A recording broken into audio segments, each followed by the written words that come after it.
السلام علیکم ورحمۃ اللہ وبرکاتہ۔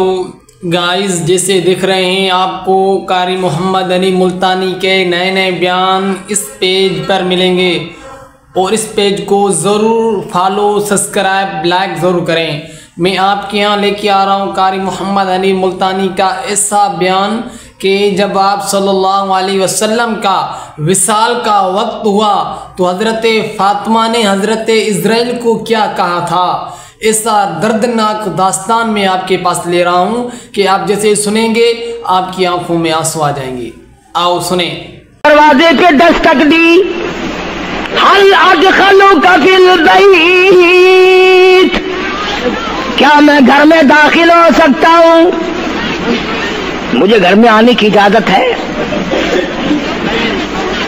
جناب فاطمہ الزہرا رضی اللہ تعالی عنہا جو پریشان بیٹھی تھی، فرمانے لگی وہ دیہاتی گوار کہیں کے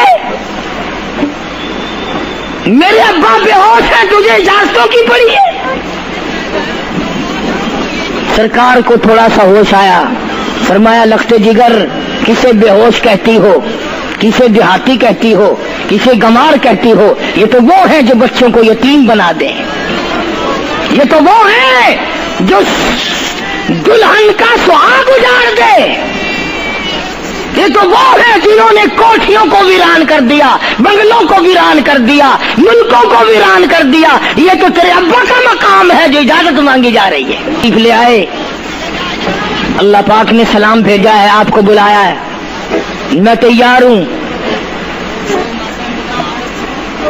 روح مبارک قبض کرنے لگے، گھٹنوں کے قریب پہنچے، سرکار نے فرمایا او اسرائیل مجھے تکلیف ہو رہی ہے۔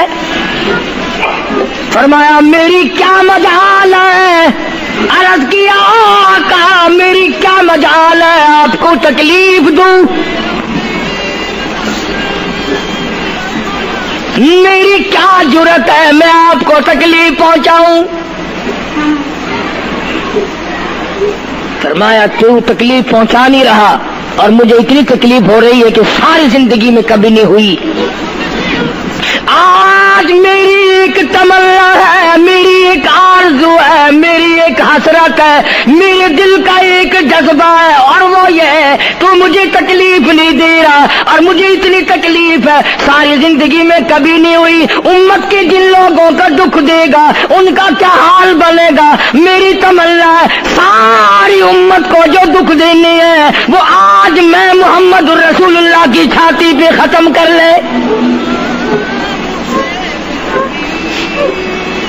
وہ ساری تکلیف مجھے پہنچا لے۔ آؤ امتیوں، نبی کی وفا دیکھ اور اپنی جفا دیکھ۔ تجھے اس نبی کی شکل سے پیار نہیں، تجھے اس نبی کی نورانی داڑھی سے پیار نہیں، تجھے اس نبی کے لباس سے پیار نہیں۔ جناب عائشہ صدیقہ رضی اللہ تعالیٰ عنہا فرماتی ہیں آواز پست ہوتی چلی گئی، ہمارا جگر پھٹتا چلا گیا، بالکل آواز بند ہو گئی، لب حرکت کرتے تھے۔ میں نے کان لگایا تو یہ آواز تھی ربی حبلی امتی، ربی حبلی امتی، مولا میری امت کو معاف کر دے، مولا میری امت کو معاف کر دے۔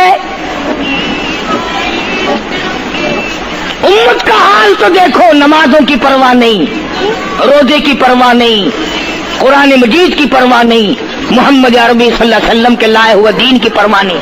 ان بچوں کو تو نہیں دھمکا سکتا کوئی بھی۔ کیا کر رہا ہوں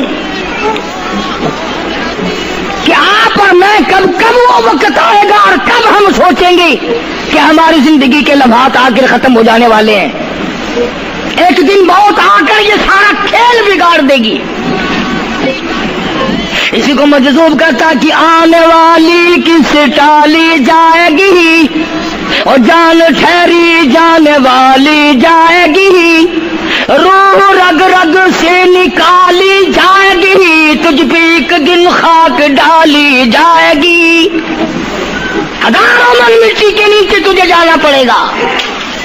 تیرا سوٹ، تیرے لباس، تیری یہ چاٹ چوٹ اور یہ ٹیپ ٹاپ ساری ختم کر دی جائے گی.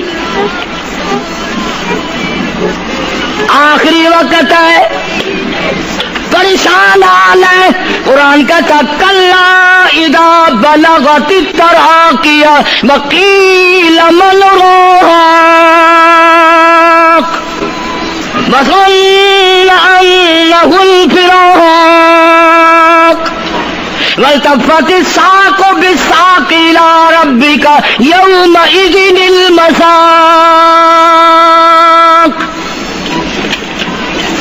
رگیں چھوٹتی ہیں، آزا اپنی اپنی جگہ سے چھوٹ رہے ہیں. دم نکل گیا، آنکھ تیری اپنی، دم نکلتے وقت آنکھ چر گئی، کھل گئی، بند کرنے کی طاقت نہیں. ہاتھ تیرا اپنا، انگلی بند رہ گئی، کھول نہیں سکتا. پیر اکٹھے ہو گئے، الگ الگ ہو گئے، اکٹھے نہیں کر سکتا. دوسرا آدمی بند کرتا ہے. یہ منہ جس سے حکم دیتا ہے، جس سے کتابیں پڑھتا ہے، جس سے سارا دن گانے گاتا ہے، جس منہ سے درود پاک پڑھتا ہے، تیرا منہ ہے. دم نکلتے وقت اگر منہ چر گیا، بند کرنے کی طاقت نہیں. اپنا منہ خود بند نہیں کر سکتا. کتنا مجبور ہے. کمانڈر ان چیف ہے جس کے حکم سے پوری فوج میں بھگدڑ مچ جاتی تھی، آج مرا پڑا ہے، آنکھ نہیں بند کر سکتا.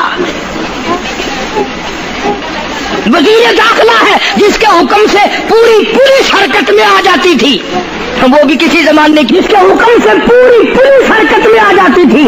وزیر داخلہ صاحب مرے پڑے ہیں، پیر الگ الگ ہیں، اپنے پیر اکٹھے نہیں کر سکتا. منہ چل گیا، بند نہیں کر سکتا. آنکھ کھل گئی، بند نہیں کر سکتا. آخرکار پسڑی پہ لٹا لیا، غسل دینے کے لیے کپڑے اتارنے لگا غسل دینے والا.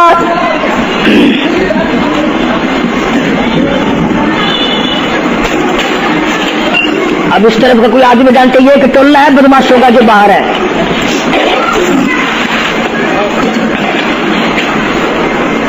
میں عرض کر رہا تھا کہ دنیا ہزاروں چیزیں دیکھ کر کے بھی سمجھ نہیں کرتی، ہزاروں کو مرتے دیکھ کے بھی تیاری کا مفہوم سمجھ میں نہ آیا. تختے پہ لٹھا رکھا ہے، غسل دینے کی تیاری ہے، کپڑے اتارنے لگا. حدیث پاک میں آتا ہے آدمی کا بدن اس قدر دکھ جاتا ہے، ہاتھ لگنے سے ایسا معلوم ہوتا ہے جیسے چھرے چل گئے ہو. مکھی بیٹھ جائے تو پہاڑ معلوم ہوتا ہے. مذاق ہے موت. ارے موت تو موت ہے، سارے عالم کو لپیٹ کر دیا موت نے. ادھر کپڑے اترنے لگے، ادھر رو آواز دیتی ہے چور ہے جسم اتنا کرم کیجیو.